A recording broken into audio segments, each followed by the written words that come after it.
తెలుసా? అది ఏంటంటే మనం ఎగ్గును ఇలా పగలగొట్టుకునేటప్పుడు ఒక గిన్నె తీసుకొని దాన్ని స్పూన్తో మధ్యలోకండి ఎగ్గు ఉంటుంది కదా, ఎగ్గు మధ్యలోకి ఇలా కొట్టేసినామంటే ఎగ్గు అనేది కరెక్ట్గా పడుతుందండి.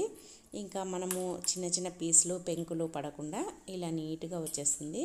మనం దీన్ని ఇప్పుడు మనం తలకు హెయిర్కు పట్టించుకోవాలంటే ఎల్లోది తీసేస్తాం కదా, అలా తీసుకోవాలన్నా కూడా ఈ దాంట్లో నుంచి చాలా ఈజీగా తీసేసుకోవచ్చండి. ఎగ్గును ఎప్పుడైనా మీరు తలకు పెట్టుకోవాలన్నా లేదంటే మనకు ఫేస్ కానీ అలా ఏ దాంట్లో కలిపి పెట్టుకోవాలన్నా కూడా ఇలా పగలగొట్టేసుకొని ఇలా ఎల్లోది తీసేసుకోండి, చాలా ఈజీగా వచ్చేస్తుంది. నెక్స్ట్ టిప్ సెకండ్ టిప్ అండి.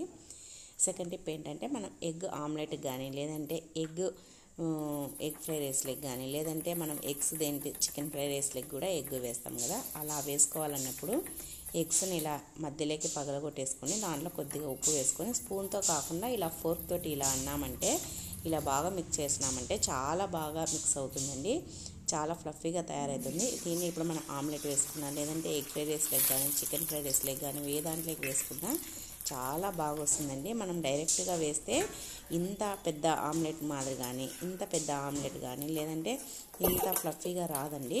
కావాలంటే మీరు ట్రై చేయండి, కానీ కొద్దిగా సాల్ట్ వేసుకొని ఇలా బాగా గిలకొట్టుకోవాలండి ఫోర్క్ తోటి, అప్పుడు మనకి ఇలా ఫ్లఫీగా తయారవుతుంది. చాలా బాగా వస్తుందండి, చాలా స్పాంజీగా వస్తుంది. మీరు తప్పకుండా ట్రై చేయండి. ఈ వీడియో నచ్చితే లైక్ చేయడం మాత్రం మర్చిపోకండి. Thanks for watching this video. Thank you.